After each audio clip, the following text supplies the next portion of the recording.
Welcome to another exciting episode of ChuckFerrellDrums.com podcast, the number one spot on the web for getting your information about the drums.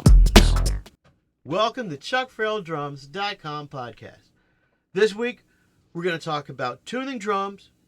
Got a little video about that. We're going to tune the snare drum, the batter head of the snare drum this week. Then we're going to talk about playing the flam. I'm going to show you exactly how to play it, what's going on with it, and then something very special, a telephone interview with jazz drummer extraordinaire, Clarence Penn. Well, let's get ready to rock on this thing. Peace.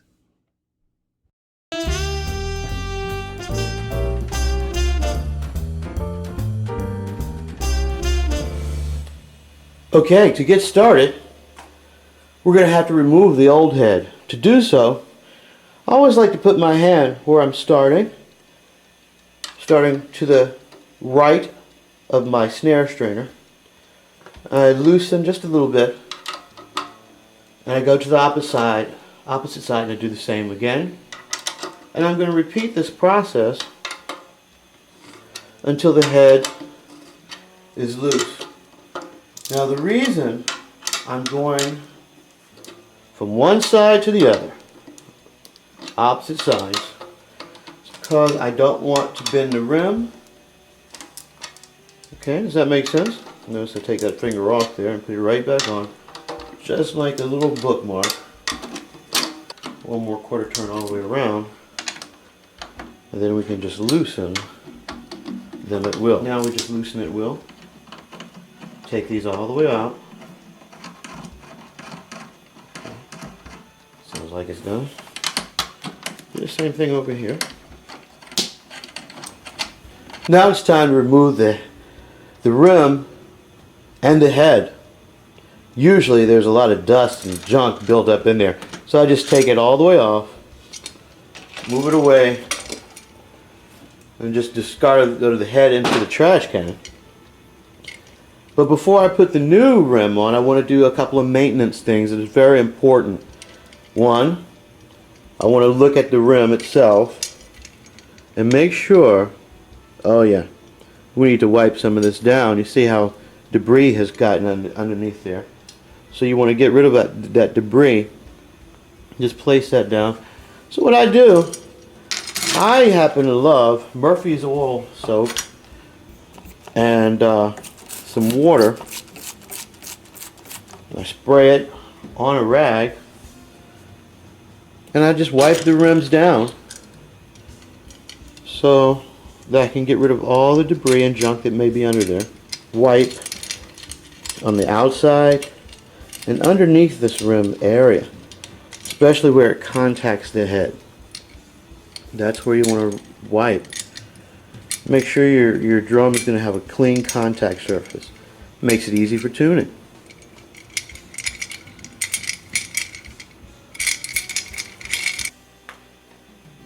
Now let's wipe down the inside of the drum.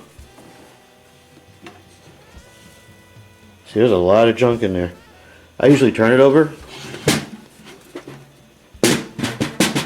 Drop down a little bit. Ooh, look at all that. Goodness gracious. That's a lot of junk. Now let's wipe it down inside.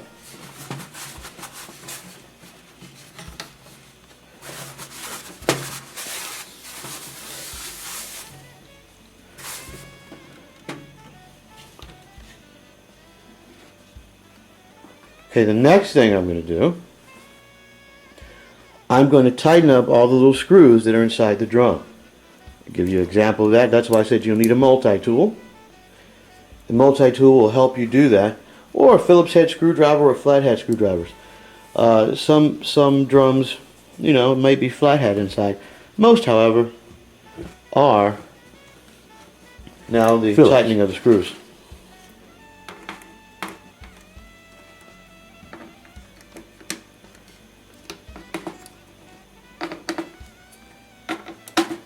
You know, they're going to get loose because of the drum is always being played. Be careful not to over tighten, because that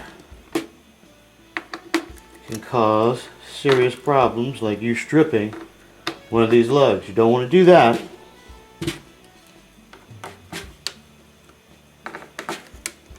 Look at that. All of them were a little bit loose. I'm going to go on the outside, use my multi-tool and tighten up.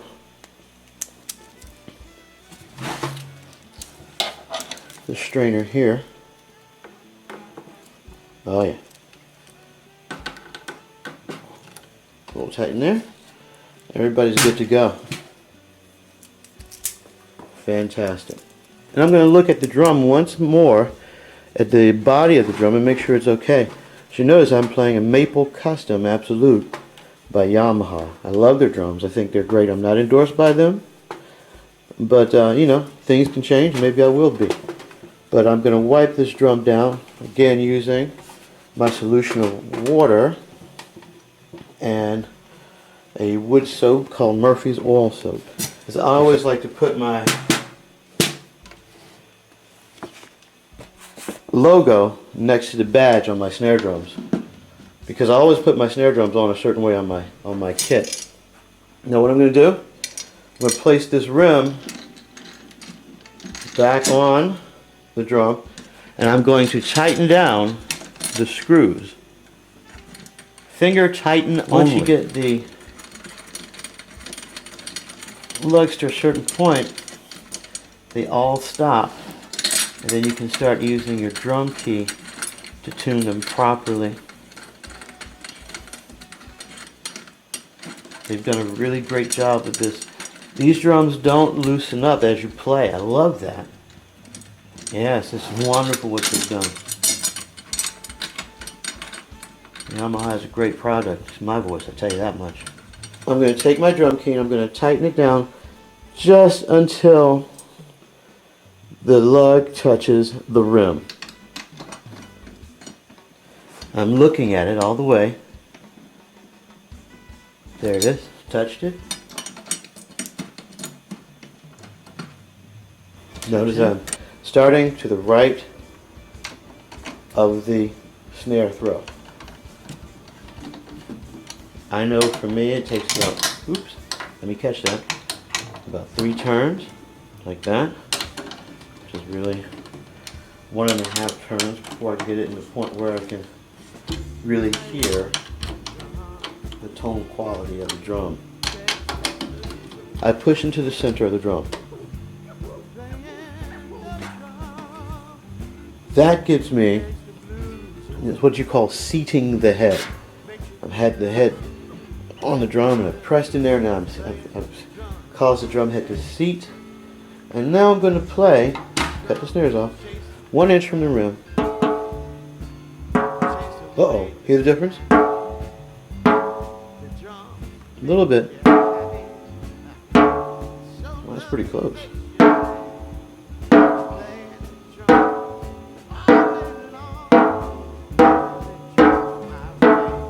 Evan's heads are amazing. You really don't have to do anything to that, but just take it up a little bit more before it's in the range that I like to play. Notice I just finger tightened that down and then just gave 1.5 turns. And listen to that drum, man. It's starting to speak already. Wow, this is amazing. I love these heads. When you have good equipment, it does the job for you.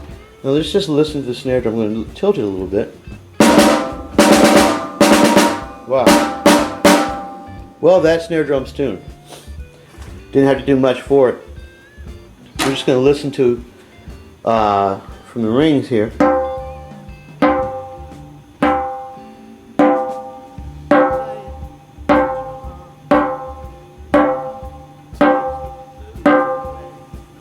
Well, ladies and gentlemen, it's tuned. I'll seat the head one more time, and then I'm going to crank it one more, and this snare drum is pretty much tuned the way I like my snare drums to be tuned.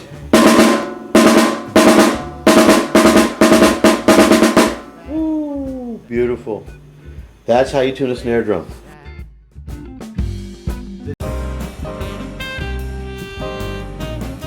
The flam is a primary rudiment. It's one of those rudiments you have to learn first. Well, when playing a rudiment, one of the most important things to do is to start slowly. When you start slowly, you are working on playing it correctly from the beginning.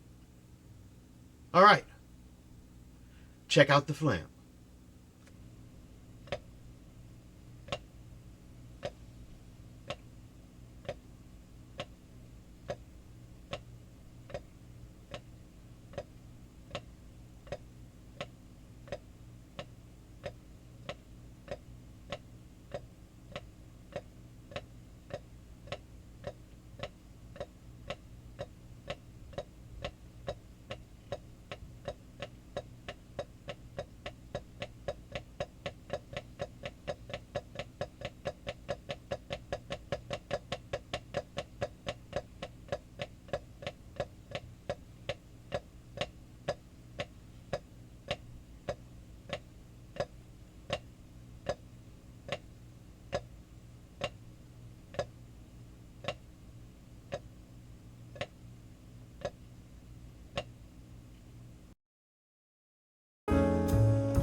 Hey, Clarence, what I want you to do is give me like a little history on who you are and who you played with and what kind of drums you play and why.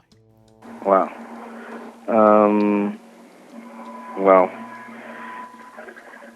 the drums I play are Pearl, Okay.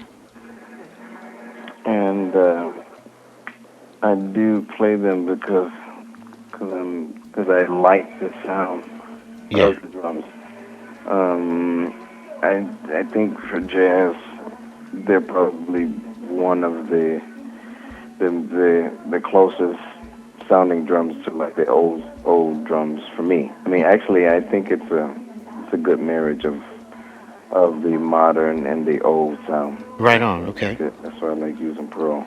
As far as who I play with, I play with a number of people: Michael Brecker, Betty Carter, Stanley Clark, Right. Roberta Flack, Makoto Ozone, Wynton Marsalis, Ellis Marsalis, Branford Marsalis, Randy Brecker. I mean, it's been You got a Grammy with him, right? yeah, Dave Douglas.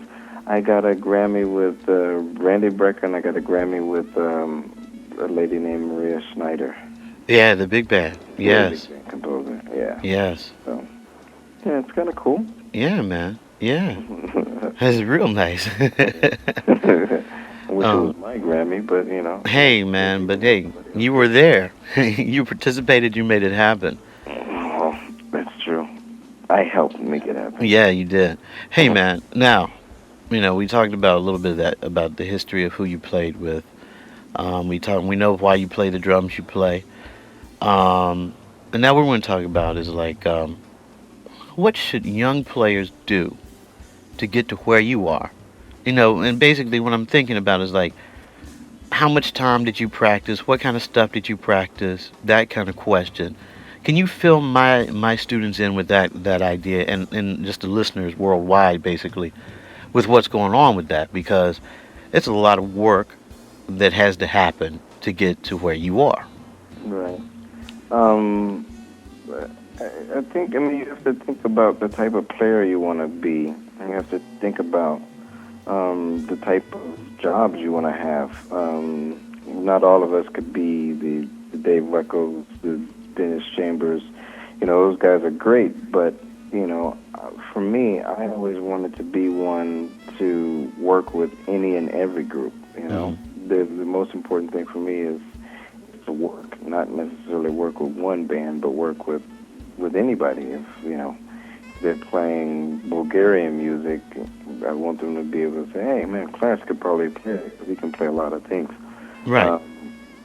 I think probably practice-wise, growing up, I practiced a lot out of the Ted Reed syncopation book. I Right. did some stuff out of the stick control book, and I transcribed quite a bit. But what I would do almost instantly, especially with transcriptions in the Ted Reed book, is I would take an idea and I would almost immediately change it to something that was more comfortable for me. I would just instead of playing a lick that some other drummer played, I Right. would try to understand what that lick was, like the foundation of that lick. If Yeah. it's, how he's displacing the triplets, if he's, how he's using the 16th notes, how he's using the bass drum.